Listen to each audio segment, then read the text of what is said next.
Movie की शुरुआत में हम मीमो नाम की एक लड़की को देखते हैं। मीमो आज जल्दी तैयार होकर अपने बॉयफ्रेंड नीनो से मिलने जाती है।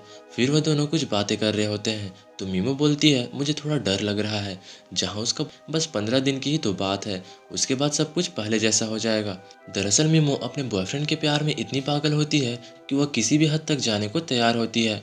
नीनो को कुछ पैसों की जरूरत होती है।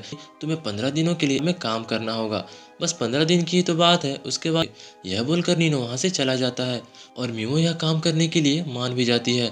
इसके बाद मीमो एक ब्रोथल में जाती है जहाँ उसकी ऑनर कॉलेट से मिलती है। कॉलेट उसे ऊपर से लेकर नीचे तक देखती है और बोलती है कि जितना तुम्हारे बारे में बताया गया था तुम उससे भी काफ़ी सुंदर हो। मीमो उससे बोलती है कि मुझे ब्रोथल के बारे में ज़्यादा कुछ नहीं पता और वह थोड़ी नर्वस भी होती है। आपको बता दूं, ब्रोथल एक ऐसी जगह है जहाँ वेश्याएं अपनी धंधा करती हैं। इसके बाद कॉलेट उसे बोलती है कि यहाँ का एक दिन का एक्सपीरियंस बाहर के 1 साल के एक्सपीरियंस के बराबर होता है और तुम्हें घबराने की कोई ज़रूरत नहीं है। तुम जल्दी ही धीरे धीरे सारी चीज़ें सीख जाओगी। इसके बाद कॉलेट उसे अपना कमरा दिखाती है और उससे बोलती है कि तुम्हें अपना प्राइवेट जॉब भी मिल जाएगा जहाँ तुम्हें तुम्हारे क्लाइंट भी मिलेंगे। बदले में तुम्हें अपनी कमाई का 50% मुझे देना होगा। इसके बाद कॉलेट उसे वहाँ के बाकी लोगों से भी मिलाती है। कॉलेट सभी से कहती है कि तुम्हें ज़्यादा कस्टमर पाने के लिए अपनी बॉडी को मेंटेन करके रखना होगा। वहाँ की एक लड़की मीमो के पास आकर उससे पूछती है कि तुम्हारा पिम्प कौन है, लेकिन मीमो को कुछ समझ नहीं आता। इसके बाद मीमो को डॉक्टर के पास ले जाया जाता है जहाँ डॉक्टर मीमो को अपने सारे कपड़े उतारने के लिए कहता है। जब डॉक्टर मीमो की बॉडी चेकअप कर रहा होता है तो उससे पूछता है कि आखिर तुम यह काम क्यों करना चाहती हो। तो मीमो उससे बताती है कि वह सब कुछ अपने बॉयफ्रेंड के लिए कर रही है और वह 15 दिनों के बाद ये सारी चीजें छोड़ देगी और उसके बाद वह दोनों शादी कर लेंगे। अगले दिन कॉलेट मीमो को सबसे पेप्रिका नाम से इंट्रोड्यूस कराती है। मीमो जो कि काफी सुंदर लग रही थी, उसे ब्रोथल में आते ही अपना पहला क्लाइंट मिल जाता है। कॉलेट इसे देखकर काफी खुश होती है। फिर पेप्रिका अपने क्लाइंट होने लगते हैं लेकिन आधे में ही वह रोक देती है, जिस पर कॉलेट पेप्रिका पर काफी गुस्सा होती है और उसे एक वार्निंग भी देती है कि अगर तुमने दोबारा ऐसा किया तो यह तुम्हारे लिए बिल्कुल अच्छा नहीं होगा। उसके बाद पेपरिका काफ़ी खुश रहने लगी क्योंकि वह सुंदर होने के कारण काफ़ी फेमस हो गई थी और जो भी क्लाइंट आता बस पेपरिका को ही पसंद करता था। फिर ऐसे ही 15 दिन बीत जाते हैं और पिछले 15 दिनों में पेपरिका 40 से भी ज़्यादा लोगों के साथ गई थी, जिसकी वजह से उसके पास काफ़ी सारे पैसे आ चुके थे। वहीं कॉलेट भी पेपरिका से काफ़ी खुश होती है क्योंकि 15 दिनों के अंदर ही उसने इतनी कमाई कर ली थी जितनी आज तक नहीं की थी। पेपरिका इतनी सुंदर थी कि उसके साथ वहाँ की लड़कियां होने लगी। यह बात पेपरिका कॉलेट को जाकर बताती है तो कॉलेट को भी इस बात पे काफी इंटरेस्ट आता है। इसके बाद पेपरिका की दोस्ती उसके ही एक क्लाइंट फ्रैंको से हो जाती है। फ्रैंको अब अक्सर आकर पेपरिका से ही मिलने लगा क्योंकि कहीं ना कहीं अब वो पेपरिका से प्यार करने लगा था।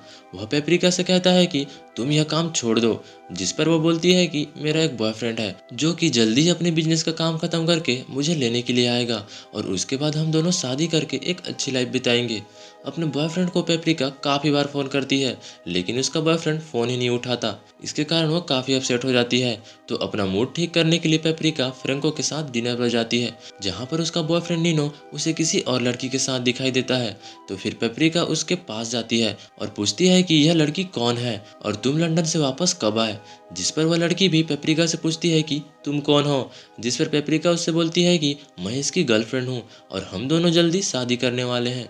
जिस पर वो हंसने लगती है और बोलती है कि मैं पिछले 3 साल से इसके साथ हूँ और यह बोलकर वहाँ से चली जाती है और नीनो भी उसके पीछे उसे मनाने के लिए जाता है। यह सब देखकर पेपरिका अंदर से काफ़ी टूट जाती है क्योंकि जिसके लिए वह इतना सब कुछ कर रही थी वह कमीना एक नंबर का धोखेबाज निकला।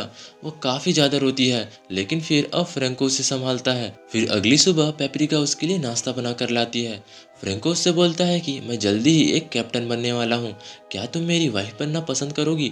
लेकिन पेपरिका उसे मना कर देती है क्योंकि अभी अभी उसे प्यार में धोखा मिला होता है और अब उसका प्यार पर से विश्वास भी हट चुका होता है। वह बोलती है कि मैं अभी भी ब्रोथल में ही काम करूंगी लेकिन बस अपने लिए। अगले दिन ब्रोथल में नीनो आता है और वह अकेले में पेपरिका से बातें करने लगता है। वह उससे बोलता है कि तुम यहाँ जितनी भी पैसे कमाती हो उसमें से मुझे 60% चाहिए। जिस पर पेपरिका उससे बोलती है कि मैं तुम्हें जेल भिजवा दूंगी। तो वह बोलता है कि तुम यहाँ अपनी मर्जी से आई हो और मैं तुम्हारा पिंप हूँ। यहाँ पेपरिका को पिंप का मतलब समझ आता है। नीनो एक ऐसा घटिया लड़का होता है जो सीधी सादी लड़कियों को अपने प्यार के जाल में फंसाकर ब्रोथल में काम करवाता था ताकि उसे उस लड़की से कुछ कमीशन मिल सके। अब पेपरिका काफ़ी डर जाती है इसलिए वह कॉलेट से हेल्प मांगने लगती है। कॉलेट उससे बोलती है कि मैं तुम्हारी पूरी हेल्प करूंगी। नेक्स्ट डे एक दूसरी लड़की का पिम्प उसे बहुत मारता है क्योंकि उसने उसे कमीशन देने से मना कर दिया था। यह देखकर पेपरिका अब और भी ज्यादा डर जाती है और वो डिसाइड करती है कि इस ब्रोथल को छोड़कर वह किसी दूसरे शहर में चली जाएगी और वहां पर कोई जॉब करके अपनी लाइफ बिताएगी। जहाँ फिर हम देखते हैं अगले दिन पेपरिका वहां से निकल जाती है, लेकिन रास्ते में उसे उसी लड़की का पिम्प दिखाई देता है जिसने उस लड़की को मारा होता है। वह पेपरिका को पहचान लेता है और फिर ट्रेन में ही जबरदस्त होने लगता है। फिर सीन शिफ्ट होता है और हम पेपरिका को उसी लड़के के साथ एक रूम में देखते हैं जहां वह पेपरिका से बोलता है कि मैं तुम्हें एक अच्छी सी एक्ट्रेस का जॉब दिलाऊंगा, लेकिन वो साफ मना कर देती है क्योंकि उसे अब भी किसी पर भरोसा नहीं होता। इसके बाद पेपरिका एक बार को रिजेक्ट कर देता है क्योंकि उसी पिम्प ने पेपरिका को जॉब देने से मना कर दिया था। कहीं ना कहीं वह पिम्प पेपरिका से कुछ कमीशन कमाने को सोच रहा था। अब उसके पास कोई ऑप्शन नहीं होता, इसलिए वह उस पिम्प के कहने पर एक नया ब्रोथल में काम करने लगती है और उस पिम्प की जाल में अब वो फंस चुकी होती है। अब पेपरिका एक बहुत बड़ी ब्रोथल में होती है, इसलिए वहाँ काफी बड़े बड़े लोग आते हैं। लेकिन एक दिन अचानक वहाँ काम कर रहे एक दूसरी लड़की की मौत हो जाती है। उसे देखकर पेपरिका काफी डर जाती है क्योंकि उसे लग रहा था कि ब्रोथल में काम करते करते एक दिन उसे भी ऐसी बीमारी लग जाएगी। अगले दिन पेपरिका जहाँ काम कर रही थी वहाँ पुलिस की रेड पड़ जाती है और वह ब्रोथल बैन हो जाता है। पेपरिका के पास फिर से अब कोई ऑप्शन नहीं होता, इसलिए वह एक दूसरे शहर में जाकर एक नए ब्रोथल को ज्वाइन कर लेती है।